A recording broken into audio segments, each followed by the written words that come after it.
নদী থেকে রেণু আহরণ করে তীরে বসে চলছে বাছাইয়ের কাজ। একে একে বাগদা চিংড়ির রেণু আলাদা করে তীরেই ফেলা হচ্ছে জালে ওঠা পোয়া, ফাইসা, লেখা, ভোলা চিংড়ি, ইলিশের পোনা। এমন দৃশ্য কলাপাড়ার বিভিন্ন নদ নদীর তীরগুলোতে। সমুদ্র তীরবর্তী নদ নদীতে শুরু হয়েছে বাগদা চিংড়ি সহ বিভিন্ন প্রজাতির মাছের প্রজনন মৌসুম। এই সুযোগে নিষিদ্ধ মশারি জালে অবাধে চলছে রেণু নিধন।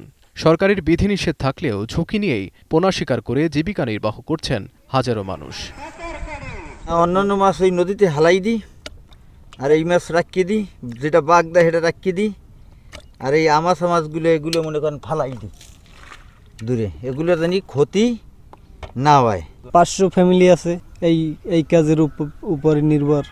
এগুলো এই পেশার মানুষ কৃষি কাজ করে, পাশাপাশি এই যে নদী ধারে কিছু মাছ ধরে। জালেরা এগুলো ধরে ব্যাপকভাবে উপকৃত হয়। তারা গরিব মানুষ, তারা কাজ থাকে না। শিকারীদের কাছ থেকে বিভিন্ন আড়ত হয়ে রাতের আঁধারে এসব রেণু চলে যাচ্ছে খুলনা, সাতক্ষীরা, বাগেরহাট সহ বিভিন্ন স্থানে।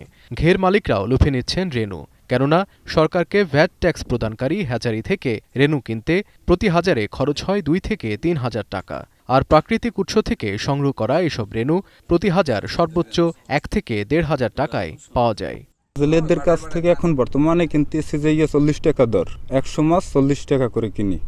আর আমরা সেল দিতে এসেছি যে 20 টাকা করে আমরা খাই দিয়া, এটা ট্রাকে লোড দিয়া সন্ধ্যায় ছাড়িয়ে যায়।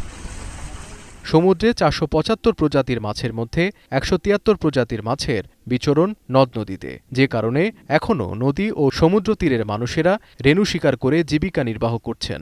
অন্যান্য জেলেদের সঙ্গে রেণু শিকারীদের সহায়তা করা গেলে প্রাকৃতিক মাছের উৎপাদন বৃদ্ধি পাবে বলে মনে করেন পরিবেশ কর্মীরা। একদম পেটের দায়ে মাছ শিকার করছে সেই মানুষগুলো এই দাদনের চক্রে আটকেই এই মাছ শিকারে বাধ্য হচ্ছে। তো আমরা মনে করি যে আসলে এই খণ্ডকালীন যে সময়টা এই রেণুপোনা আহরণের মৌসুম আসে, তখন তাদেরকে বিশেষ ভিজিপের আওতায় এনে এই মৎস্য আহরণ থেকে বিরত রাখা যেতে পারে। রেণু শিকার বন্ধে প্রতি বছর কোস্টগার্ড, মৎস্য অধিদপ্তর সহ আইনশৃঙ্খলা বাহিনী যৌথ অভিযান পরিচালনা করে। তারপরও নানা কৌশলে চলছে প্রাকৃতিক উৎস থেকে পোনা নিধন। নিষেধাজ্ঞা বাস্তবায়নে আরও কঠোর পদক্ষেপ নেওয়া হবে বলে জানায় কর্তৃপক্ষ। প্রতিবারের মতো এইবারও আমরা শুনতেছি যে বেশ কিছু অসাধু যারা জেলে আছে তারা এই রেণুটা আবার শিকার করতে নামতেছে। তো আমাদের দৃষ্টি সজাগ আছে, আমরা কোস্টগার্ড প্লাস নৌ পুলিশের সাথে সমন্বয় করে এদের বিরুদ্ধে আবারও ব্যবস্থা গ্রহণ করব। মৎস্য বিশেষজ্ঞরা বলছেন, প্রতিটি চিংড়ির রেণুর সঙ্গে অন্য প্রজাতির অন্তত 120টি পোনা নিধন হচ্ছে। রেণু শিকার বন্ধ না হলে সামুদ্রিক মাছের অস্তিত্ব সংকটে পড়বে বলে শঙ্কা স্থানীয়দের।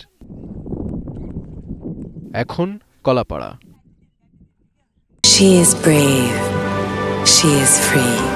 A generous soul with many possibilities. Blaze Skin.